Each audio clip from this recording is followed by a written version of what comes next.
And I took a lot from 2 years ago when we went to the conference and learned a lot about political networking and stuff like that. Gotten the largest pay raise in the county's history for the deputies and for the corrections officers. That was the beginning of this year, and then just got civil service. Hey, Blue Grit Podcast, we are back today. Clint McNear and Tyler Owen. T.O. What's going on, man? What's up? How was your drive down this morning? I flew down this morning. Oh, that's right. You did fly down. For our listeners, we are flying to, we're not flying, I flew down so that after tomorrow I can jump in the truck with T.O. and we're going to the border with law enforcement today. It's going to be a good time. We're staying in the house together, just me and him. 4-bedroom house. It was cheaper. It was actually cheaper for, listen to this. So for you Tmpa members that are out there, this is how we conduct business at Tmpa. It was actually financially more responsible for Clint and I to get a house. Three of us, Kevin. Yeah, and Kevin, sorry. To get a house versus paying for a hotel. So we're all going to share a house together. I'm sure there won't be any shenanigans there. They're in McAllen, Texas. So if we don't make it and we're get beheaded, I love you guys. It's been fun. Well, the way hotel prices have gone up when you're traveling or if you go to training, don't discount looking at like Verbo or Airbnb. Yep. Because the last couple trips we've made, it's cheaper for 3 or 4 of us to get a little house on Verbo than it is to get 4 hotel rooms for a couple of nights. So we'll be on the border with law enforcement today. Hopefully I live through it and go back to North Texas where it's safe and where my peoples are. Where your peoples are. Well, we've got a special guest on today. We've got so many local associations that we deal with on a daily basis, quite honestly. But then you got also some local presidents that even when I was an East Texas field rep, during our communication interactions at conferences and when I would come to Austin, it was obvious that, man, this guy with this association is just an active, good example of what powerful local associations can do, and really the sky's the limit. I will say this on a funny note, when I scheduled this podcast, Clint McNear called me immediately because this is Charles DuVall, Williamson County Sheriff's Association or Deputies Association president, and when I scheduled the podcast, I'm a longtime Lonesome Dove watcher, and so I scheduled it as Robert DuVall, and so Clint, not knowing the dynamics behind it, he called me immediately wanting to know how the hell I got Robert DuVall on the podcast. And so I had to, let him know that it's not Robert DuVall. It was Charles DuVall, which is Robert's grandson. I'm going to go ahead and throw it out there and name it now. Yeah, let's just go with that. Yeah, absolutely. We'll go with that. Welcome to the Blue Grit stage, man. Oh, appreciate it. Greatly appreciated. Absolutely. Thanks for having me. Yeah. This past conference, I was talking to Aaron Slater just about different ideas. He's just a wealth of knowledge and has so many different cool ideas. And one of the things that he recommended and mentioned was why not bring on a local association president and talking about the different successes and different things that, local association presidents have had, kind of a how-to, right? And so you guys recently just got civil service, and we're going to dive off into that and so forth. But, man, I immediately thought of you. You were there at the conference. We had this discussion then. And we said, let's do it. And so here we are a couple months later, and appreciate you coming down. Yeah, absolutely. And one of the biggest things that I learned right off the bat was literally going to conference. It wasn't last year, it was the year before.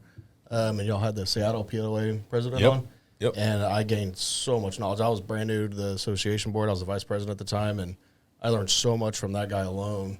And that kind of dove off, and we kind of went to the sky's the limit at that point. Yeah. Shout out to Mike Solon and the Seattle Guild, right? Yep, Seattle Police Guild, and to his consultant that we now use, Sean Kelly. In fact, he's coming here tomorrow for training for our staff on camera training, how to be effective and leveraging political capital. And that class you got, we've continued on it because it was so powerful with Sean and Mike Solon. And Mike, man, those guys in Seattle, they're in the fire every day. Yeah, great to learn from. Yeah, that's one of the best places that I would think to learn from as a association president, and it's crazy what they're having to deal with up there. And luckily, we don't have to deal with that in our county. But And thank you for the shout out for conference. If you're a watcher, listener, if you want to know how to get involved in your agency and be effective, come to our conference, because there are literally leaders of local associations from 5-officer agencies up to Mike Mata from Dallas and Doug Griffith from Houston are there.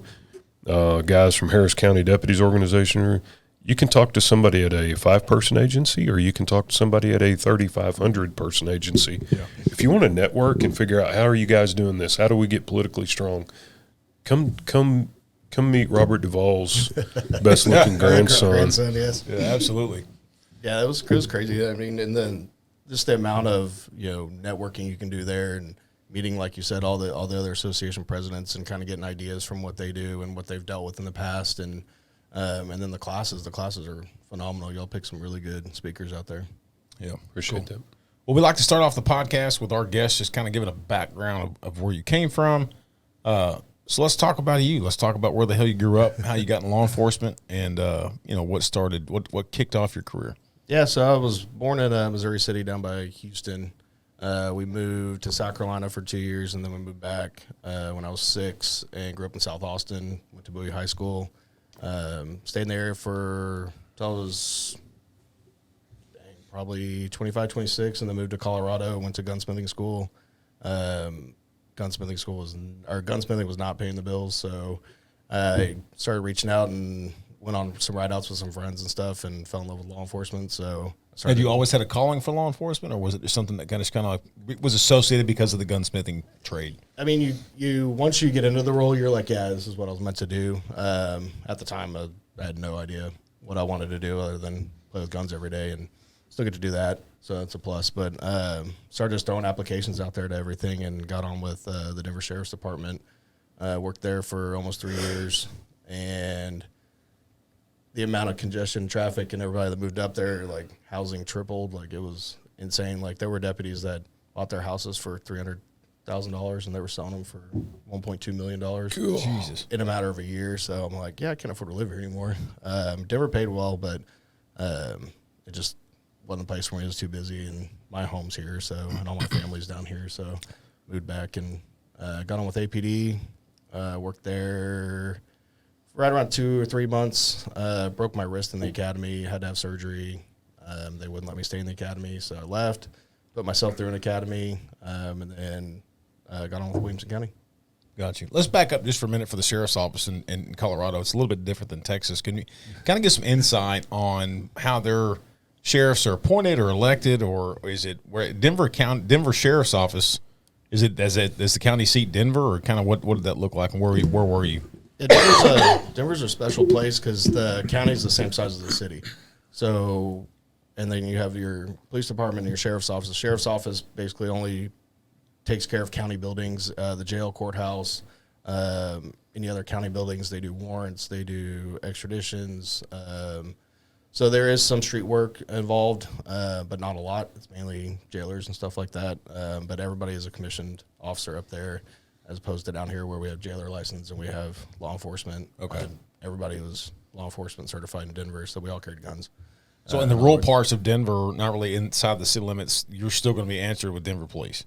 Correct. Yeah. The city limits are the exact same size as the county, so there's no jurisdictional boundaries. And back in the day, I guess they used to both patrol the streets, and I guess the sheriff's office arrested a bunch of police officers, and they all went sideways, and it got political, and they were like, all right, this is your job, and this is your job now, so they kind of split everything up, but that was way before my time.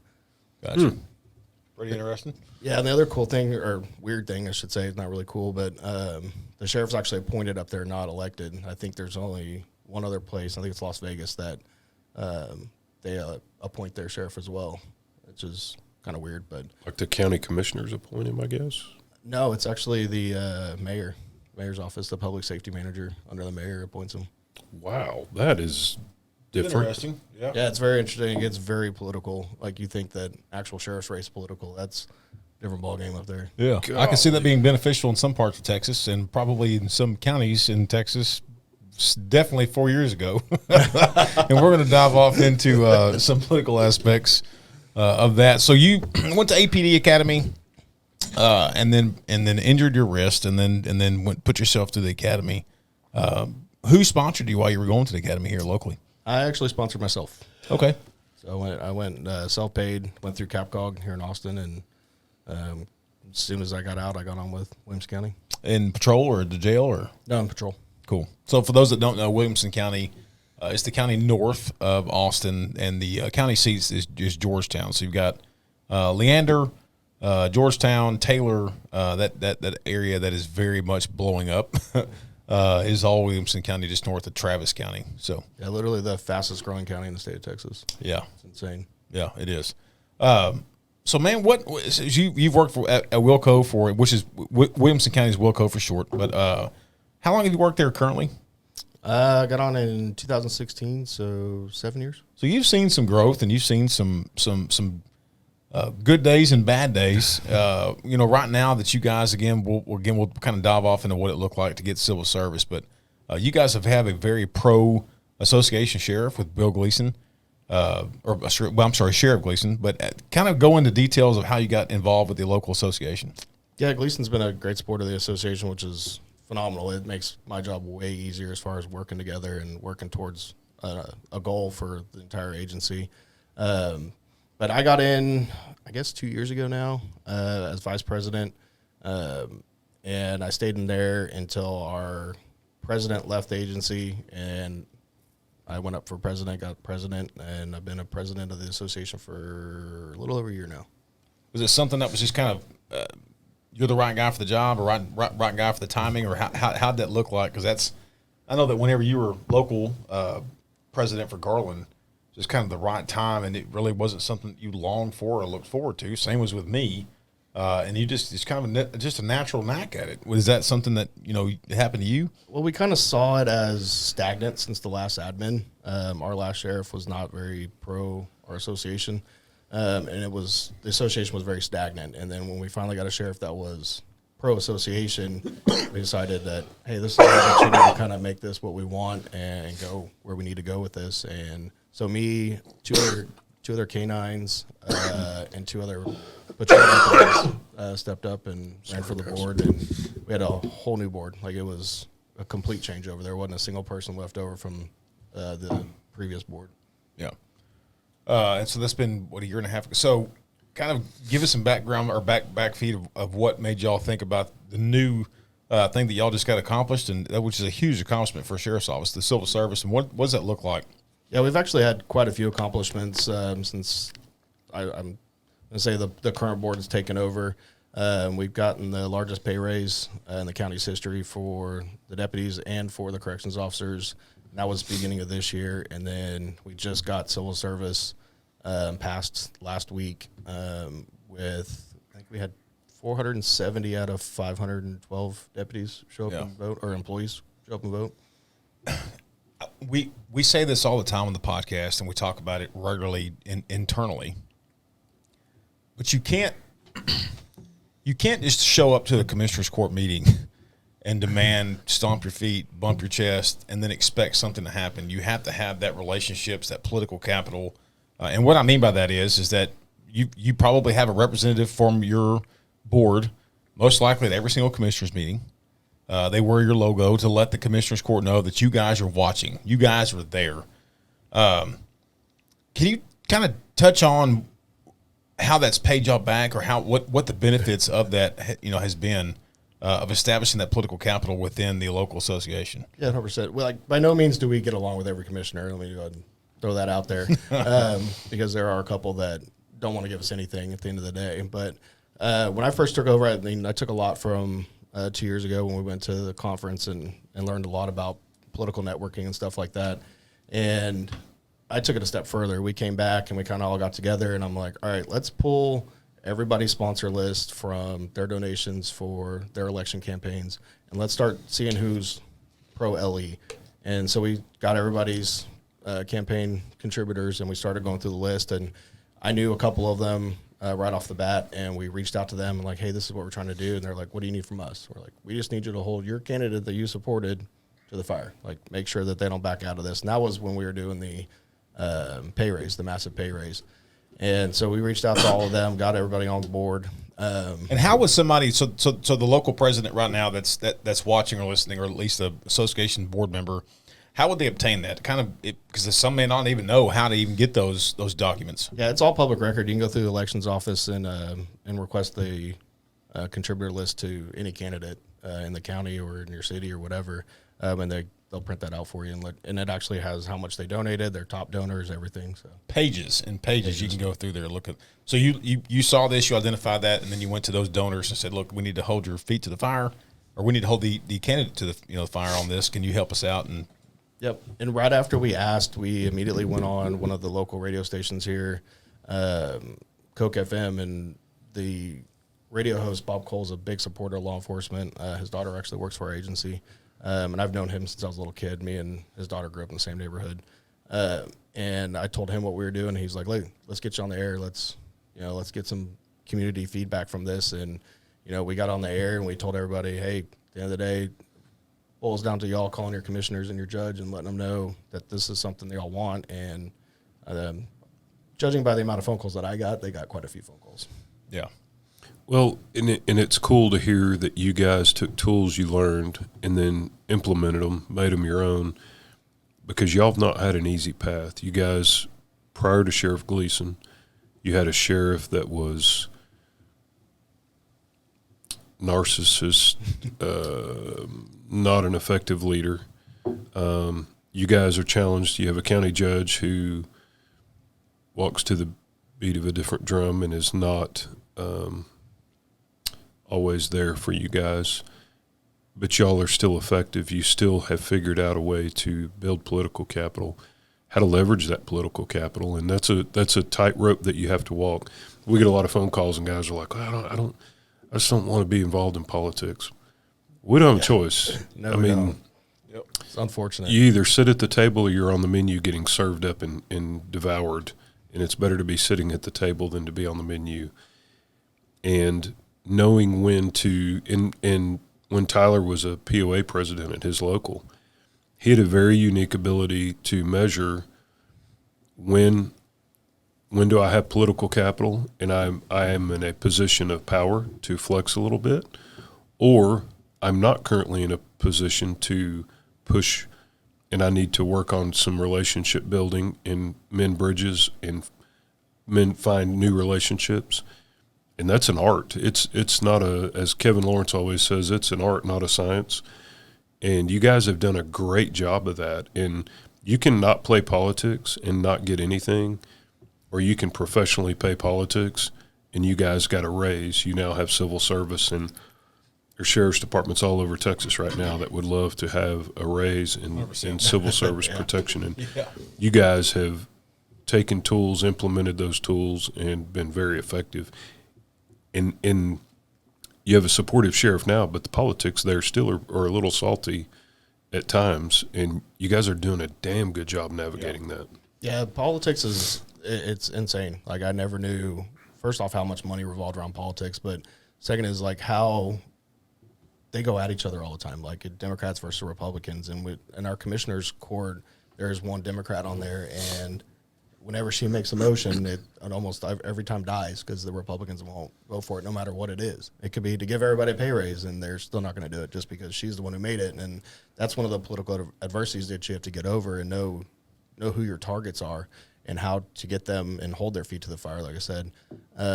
It's a lot. It's a lot of work. It's a lot of phone calls. It's a lot of meetings. When we were setting out to do the civil service, I mean, we were meeting 3, 4, or 5 times a week. Curly, one of the Tmpa reps, was in almost every single one of our meetings, kind of giving his feedback on, the rules that we were writing and stuff like that. And at the end of the day, I mean, it all came down to us getting a petition signed and getting the election going. So the commissioners couldn't really stall on it. And they get one committee member on our board. So the 2 that we've already chosen are very supportive of what we're trying to do. So we have no implications as far as the rules that we have set in place going through, and that boils down to having a supportive sheriff and having a supportive DA, and them giving us the tools that we need. The other beauty of what you guys have accomplished is, you hear half the people say, well, cops only like Democrats because they support labor and unions. or cops only like Republicans because they're conservatives, and conservatives like the police and military. There's pros and cons to both, and it's just like in any other career path. There's nuts in all, there's both nutty parties. Cops, nutty lawyers, nutty doctors. There's nutty politicians on both sides of the aisle, and you can't just pick and choose who you want to do business with. You guys have a mostly Republican commissioner's court. Your sheriff is a Democrat, and y'all navigate beautifully. R's and D's, you got to get along with all of them. You got to figure out a way to work with all of them. Yeah, big time. And I mean, they get along for the most part. I mean, they do go at each other all the time. But what's really cool is on the opposite side of it is our district attorney is a Republican, and him and the sheriff, even though they put parties aside and they get along great. And it's a good working relationship, even though they're from two different parties. And I say maybe one day in my career they'll get rid of party lines as far as sheriff and district attorney elections go, but I don't know if it'll ever happen. But it'd be nice just to get rid of Republican or R&D behind a name and actually just look at a especially with law enforcement. Especially with law enforcement. Like, I don't think that it should be involved in law enforcement to begin with. 100%. 100%. And when you can set aside the initial after the R or the D, you can get a lot. You can actually get a lot of things accomplished, professional things accomplished. Oh, big time! And you don't have to play dirty politics. I mean, we've gone to the extreme on some things, and we had one Republican commissioner that absolutely did not support us. And when it came time for her reelection, I mean, we bought billboards. We had digital billboards all over Williamson County saying that she was not supportive of law enforcement. But at the end of the day, she had that R behind her name, and her precinct is primarily Republican, and she barely won, which was surprising because the JP for that region, I think she got 70% of the votes or something like that, and then this commissioner barely won. So we made a dent, and it scared her, and made her spend some money. So at the end of the day, with gaining political capital. So well, and I think it's important because we had Aaron Slater on a couple of episodes ago, and this is the way. Looking back on it, I think Clint and I ran our association. We ran our local, similar to what Aaron talked about. But Aaron said this: if association leadership and or leaderships among law enforcement, police chiefs, sheriffs, and so forth, do not look at their associations and or their agency like a business, right? So what you're doing, you're building that political capital, you're building it up. And then when it's time to cash in, when shit's gone bad, or when you're trying to accomplish a raise, or you're trying to accomplish civil service, that's when you cash that in. That's when you really need to devote everything in your resources to go ahead and cash that in and cash your earnings in and say, okay, we've worked our ass off for this. Our community trusts us. And I think you hit on during the episode of where that's also the community support, where this community support says, wait a minute, there's a story about Deputy DuVall that we don't really believe so much because we've built that political capital. So there's a twofold in that of cashing it in for benefits for your association, but also the community aspect when shit does hit the fan that you guys can rely back on that. But the important part of what you just said, you build your political capital when you don't need it so that you have it in the bank for when you do. Too many people call and go, excuse me, they don't do that. They call and say, we need to start an association and we need to do this. And what's going on? Well, we've got this fight we need to get involved in. Well, if you're already in war, that's not when you build your army. No. Yeah. You should have built your army during peace and pray you never had a war. Yeah. And it's political capital's the same way. When nothing's going on, be building those relationships. Be building that political capital and store it in your account. And you guys have done a great job of it. And then every once in a while, when you need to cash a little bit of that out for civil service or for a raise, you got a whole reserve of that stuff built out. Yeah. But it doesn't happen overnight. It takes a little elbow grease. Oh, big time. And I see so many presidents on the news now and stuff like that, and they're constantly complaining, and they don't do anything positive in the community. And so we took that to mind when we took over the association. And one of the things we do now is we pick an elementary school in our county every year, and we buy everybody with perfect attendance a new bicycle. Wow. Last year we bought 278 bicycles, and that's your community fundraising and everything. I mean, that's big time. And we created a foundation, which is a nonprofit organization under our association now. So we have that to kind of give people tax breaks if they want to donate. And that is cool. This bike drive.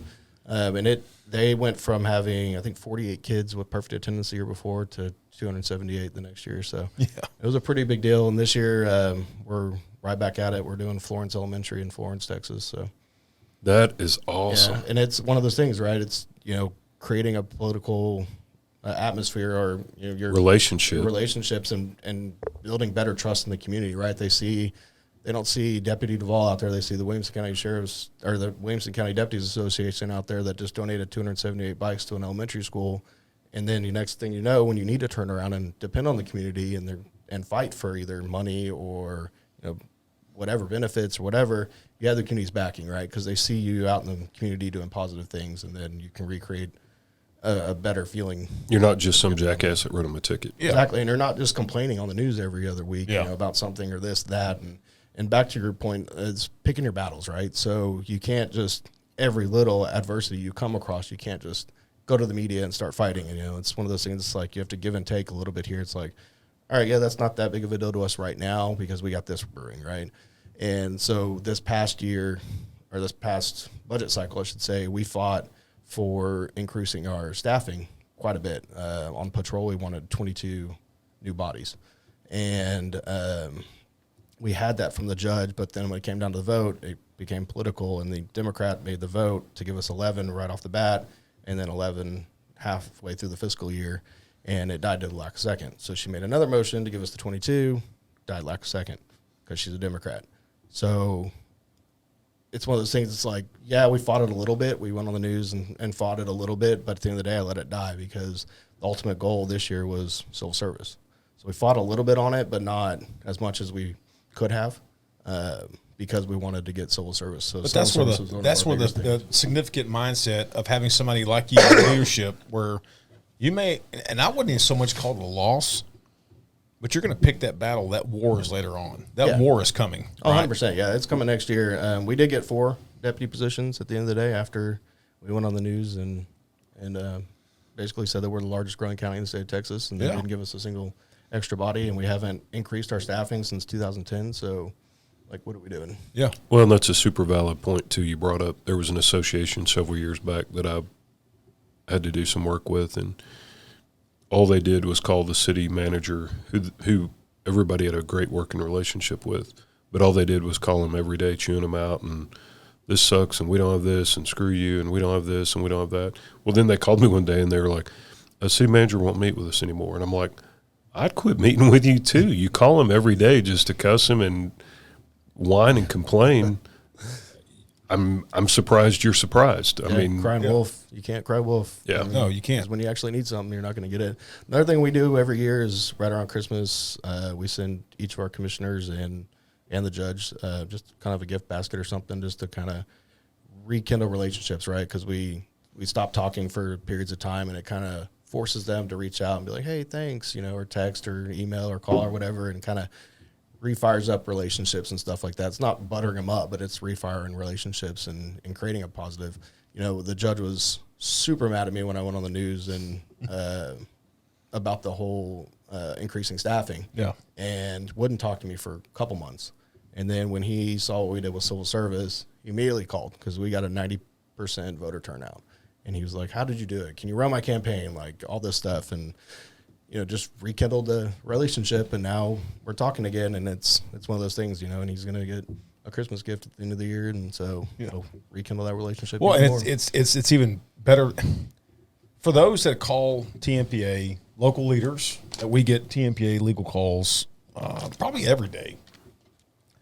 I'm not telling you not to call and that we won't get involved, but what you're doing and what you're establishing is really the fundamentals of what we want to promote, right? Because you live in your county, right? I do. You shop in your county. I do. You attend everything inside your community, your world. Me and Clint don't live in your world. We're not going to have the political capital that you would, because you live, work, breathe, sleep, shit right there in your world. And it means more when DuVall stands up and says something and you work towards that goal. We can be there when shit hits the fan. That's fine. But we can't come build your political capital in your world. It doesn't work that way. And because when we leave, that political capital's gone. And so it's so fucking important. Yeah, it's big time. For you to do. I mean, so what you're doing, you are the definition of what local leadership needs to recognize and do on the local level. And that's a misnomer often is people like, well, we'll just call Tmpa and here in a couple of weeks we'll have civil service. Yeah. We can't come down and like wave a magic wand because I don't know your commissioners. I don't know. I know your sheriff. Just I've met him several times through the years, but I'm not going to come in and be effective for you. We'll try. Yeah. But you're going to be super effective because y'all know your politics. Y'all know your people. They know you know some people, and it could be a threat to them. So always call us, and we'll come in and give counsel and advice like David's done for you guys. Mm-hmm.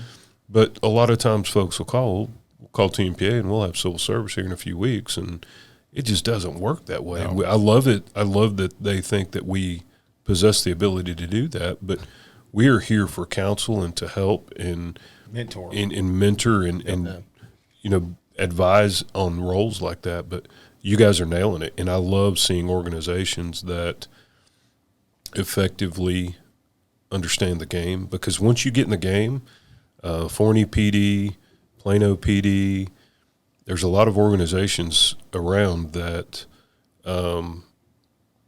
once you understand how that is played and you do it effectively, it's tough, and it gets people's attention. And that, you know, you went from the county judge had no use for y'all to suddenly, can I pick your brain? Oh my gosh, how are you guys doing that?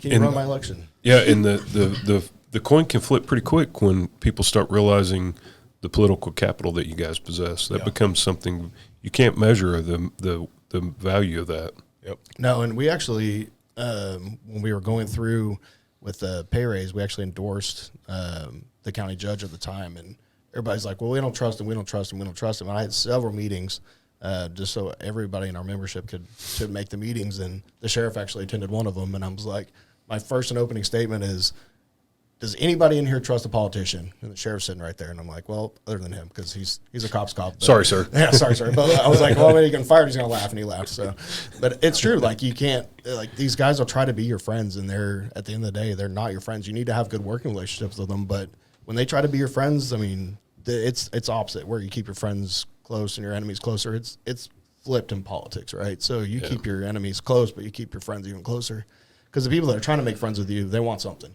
And then, and that's where it turns sideways, is you put personal feelings aside and you have to do what's better for the organization. And a lot of people don't understand the ramifications from, you know, having personal feelings towards politics and stuff like that. And you have to leave all that out of it and not be friends. Like, I mean, I don't consider any of the commissioners or judge or sheriff or anybody my friend, but I mean, we have good working relationships, and that's the key to success, is creating that. Yeah, 100%. Yeah, and once you remove the personal aspect of it, that removes the R and the D. Yep. And now that we've put all that aside, now we can talk. Let's talk business now that we have all that set aside out of the way. Yep. That's how you have meaningful Reagan era, let's reach across the aisle and handle business. And that goes back to even like the ledge there at the Capitol, right? People get so upset. It's like, my God, are you that narrow-minded that because they have a D in front of or behind their name, that they're not going to be law enforcement, or that you don't have the mindset of, we need friends at the Capitol. I don't give a damn if they're got an R or a D. And what you're doing is testament of what our ledge guys are doing too at the Capitol, is that, man, we need friends there. And the fact is that all Democrats are not anti-law enforcement. They're not.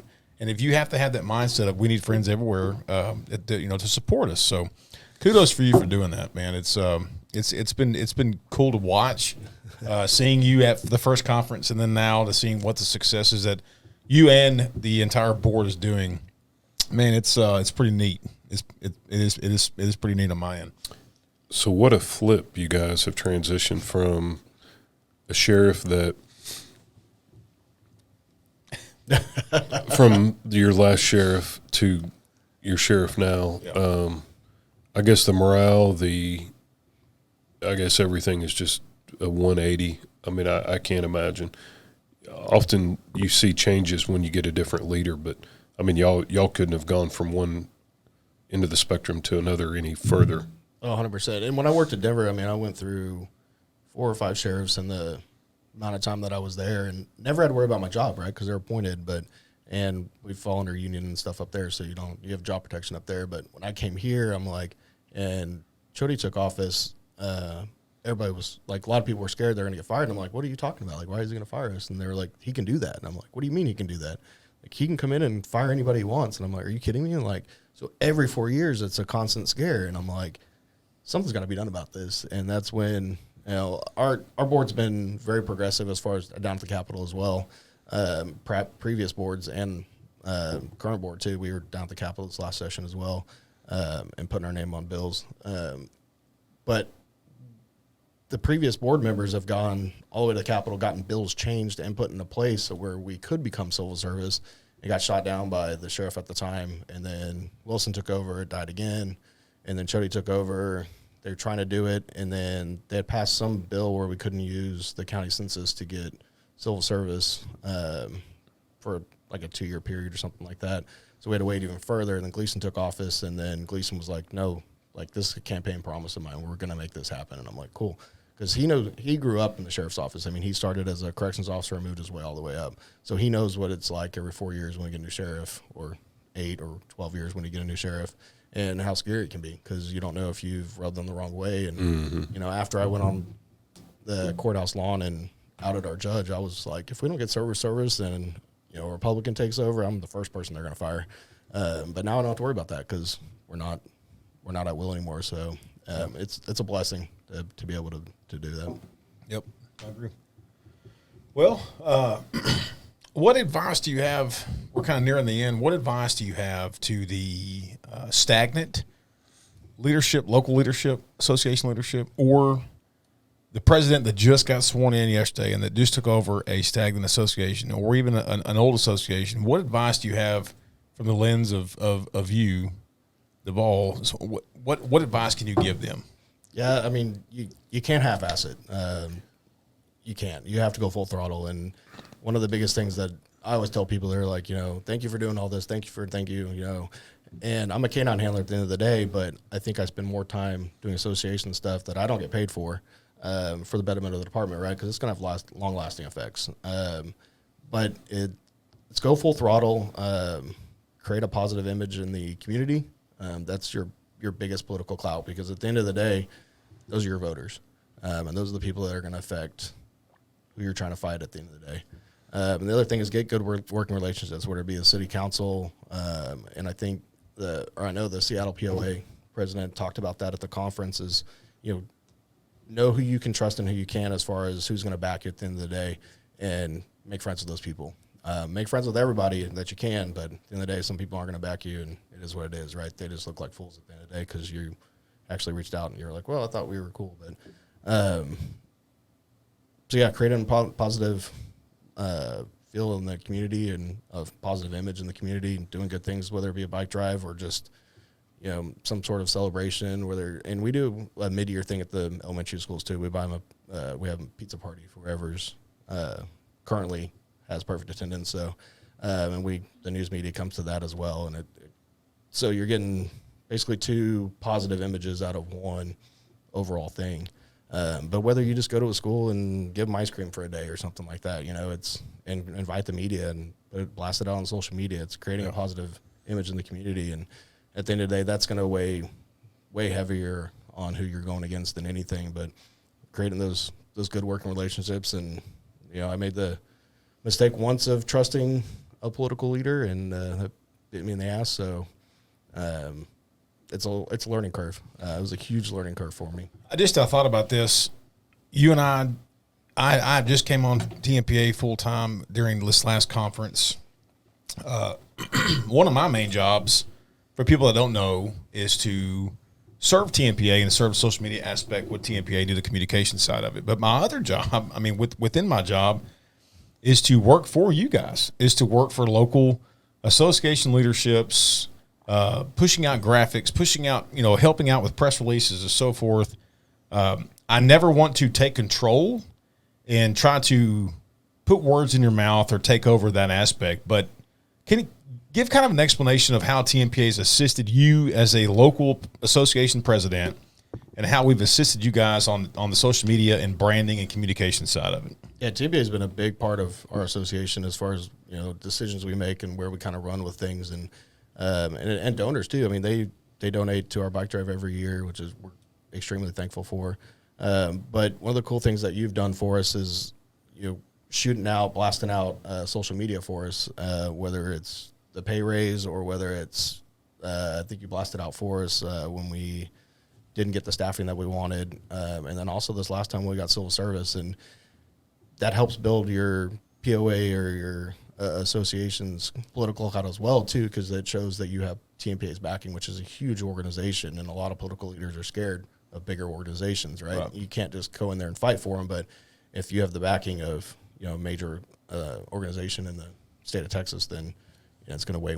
Well, and it goes back to the benefit, because, you know, local leadership that goes to conference, that's one tangible thing that they can walk away with, knowing the contacts between like you and I or Clint, and getting to know your TMPA leadership, as well as other local leaders amongst the law enforcement association. But that's one tangible thing that you get when you come to conference, is something that you can leave with, that you've got my contact information. We've got the headshots, like we've done the headshot that we've seen. So just something to think about for those that are thinking about attending the conference, that you are a part of your local association. That's one thing. That's one big benefit of coming, is that you can walk away with something, you know, tangible for your local association in the event that you do have a war kind of brewing.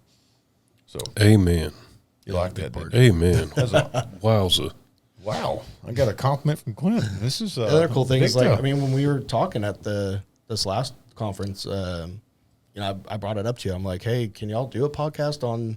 I didn't think it was going to be me, but but I was like, hey, can y'all do a new podcast for these newer presidents and newer board members and stuff like that, to kind of help shed them or show them, you know, the right direction, and, you know, shed some light on some things. And I didn't think it was going to be me at the end of the day, but, you know, super honored that y'all had me on here, but to speak on it. But it's one of those things that I wish I had when I first took over, and luckily I attended the conference that year and was able to gain a whole bunch from just 2 hours of class. Like, it was insane what they had to deal with up there, and how we got through it. So one of our long-term goals is trying to create like a how-to video, I guess, process for each region. That's kind of a long-term goal that we're going to try to implement later on within the next couple of years, is of getting that out there. Just exactly what you said. Hey, congratulations, you're president. Now you've got this cluster to deal with, and how do you do it, right? Here's a new full-time job. Absolutely. Because the accolades that you get from being the local president of the association is 0 to none. The benefit of it is seeing the results at the very end. So, that's kind of a long-term goal that we're looking at doing, is doing small, you know, segments of how-tos as a local president, or having you on like the podcast. So, you know, we're going to try to get there. So our biggest success is seeing our local association succeed.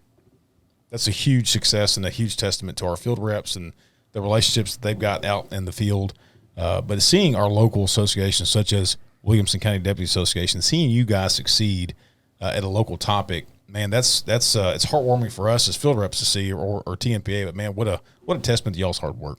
And it's been a big, huge battle. And I mean, I've got very active members that, like I said, they'll go down to the Capitol, put our name on stuff like that. But one of the coolest things is being able to reach out to field rep from Tmpa, and them showing up, supporting, giving their input, and kind of leading in the right direction. And to me, that's one of the greatest assets of being, you know, a member of Tmpa, is I can call on that. And, you know, Curly's been, I call him Curly, but David's been extremely helpful in every process that we've had. And I can call him anytime and bounce ideas off of him, or, hey, we're going to have a meeting on this. Okay, cool, I'll be there, you know. And when we were doing the voting or the elections for civil service, Curly brought the food trailer out. We cooked lunch. We had a big, huge party. I think that was the first day of voting, and I think we had almost 400 vote that day. Wow. So it was a big testament. And Curly ran out of food. He wasn't expecting that many people to show up. But it's one of those, it's a cool thing. I mean, you can just reach out and have that support and that showing and that direction and leadership. Yep. If you got questions about local association, or you're a new board member or a new president, or questions about elections, or questions about getting involved, comment down below or email them into bluegrit@tmpa.org. And we'll get them answered. And if we don't have the answers, we'll call the resident professional. Not professional. Robert DuVall's grandson, his best-looking grandson. Yeah, absolutely. I always tell people I just play one on TV. If you got questions, don't leave those lingering. That's what we're here for, is to help answer them and figure out how to keep things moving along. And that's the beauty of for those that don't know or have never been in field services, is that there's a massive email chain that kind of goes on, or a text thread. And the cool thing is, within minutes, either our board of directors or our field reps, you can send an email out to any of those groups, or together, and say, hey, I got a question about this policy, or I got this question about, this local association. And within seconds, or if not minutes, somebody, either a field rep or board of director, is going to email back with the answer for the most part. So if you guys, I guarantee you, I don't have a lot of the answers. Clint might, to an extent, but we can get him answered. Wow, I got a compliment from Tyler. You did. Wow, We compliment each other all the time. We'll mark this day. Yeah, mark this time, this day. But man, you got anything else that you wanted to? That's one of the cool things too. Is like right after you had posted about us getting civil service, several other POA presidents reached out to Curly, their local rep, and put us into contact with each other. And now we have meetings scheduled on how to become civil service and how the process goes and everything like that, and what they all need to put in place. So Nice. one of those really cool networking tools. Yep, absolutely. You got anything else, Big Dog? No, sir. Well, we usually end the episode with 3 rapid fire questions. I'm going to let Clint do this one. Anything we didn't cover you want to talk about? No, Anything we didn't talk about you want to talk about? That one time at band camp? Or No. I do think that you look just absolutely amazing today. I got a great eval, and so I just want to let you know that you look just stunning. I'm surprised I'm getting a compliment after you got your eval. I figured it was only. No, absolutely not. Your eyes look stunning in this neon light. It's just it's great. it's the shirt. It's the shirt. Yeah. I was sick as a dog over Thanksgiving, Really? so I feel like I probably rode hard and put up wet because I have felt like No, you look like aged wine. horses. I love you. Yeah. Rapid fire. Favorite cop movie or line from a cop movie. Favorite police car. And favorite drink of choice. I would have to say Beverly Hills Cop. Old school. The Crown Vic, obviously. Oh yes. Obviously, like everybody would think that. Those of us that drove them. And I'm a bourbon drinker, so Hell yeah. What kind? all over the place. Right now I'm into Broken Saddle, Bottle and Bond. Broken Saddle. Not heard of that one. That neither. Do you like sweeter or a little drier? I like flavors. So as long as it's got good volumes of flavors and stuff. Is peanut butter whiskey, is that a bourbon or is that a whiskey? That's for chicks. Yeah. Wow. Hey, you just made up for the Crown Vic. Just made up for the Crown Vic. Okay, so I sit on the back porch and sip my. By the way, I really do idolize guys that can just drink straight bourbon on the rocks. It's just it yells manly, right? So I do that with the peanut butter whiskey to kind of imitate you guys that drink just bourbon straight. On a rock or neat? No. Heck yeah. Yep. Neat is Neat, I'll go like if I find like Pappy's or something, I'll do. Have you ever had Pappy's? Oh yeah. Have you really? Yeah, there's some really good bourbon bars in Georgetown. Really good bourbon I don't bars. know what the hell Pappy's is. It's expensive. Very. Oh, It's expensive. Very. I think it's like $40 to $50 a pour. So oh shit! I'm not drinking that. Yeah, it's expensive. Nothing like Angel's Envy, right? Tell him about Angel's Envy. He needs to know that. I'll tell it. No, we're good. Okay. Man, you got anything else? No, sir. You? No, good. Well, Appreciate I it, guys. greatly appreciate you coming down and telling your story and your advice. And man, you guys got a hell of a thing working up there. So keep going. Let's do a set of part 2. Yeah. Once civil service is up and rolling, 6 or 8 months, a year from now, Yeah. come back on and talk about the successes, what's been challenging, the good, the bad, the ugly, what you guys learned Hopefully all the rules we get into place. as a new civil service sheriff. Yeah. Yeah, big time. Yeah, that'd be cool. Be neat. Well, you guys take care. Again, it's holiday season. For whatever reason, it's always a dangerous time for law enforcement these next couple months. So you guys stay safe. God bless you. But And call and check on somebody during the holidays. If Yes, you think buddy somebody's check. struggling during the holiday, call and check on them. Don't text them. Don't send them an email. Freaking be old school and pick the phone up and call and check on somebody. yeah, I agree. Buddy checks are needed right now. Our hearts go out to LA County. To LA, they lost four deputies and officers to suicide. So it's a real thing, and buddy checks are needed. So do that and check on your brothers and sisters this time of year, especially.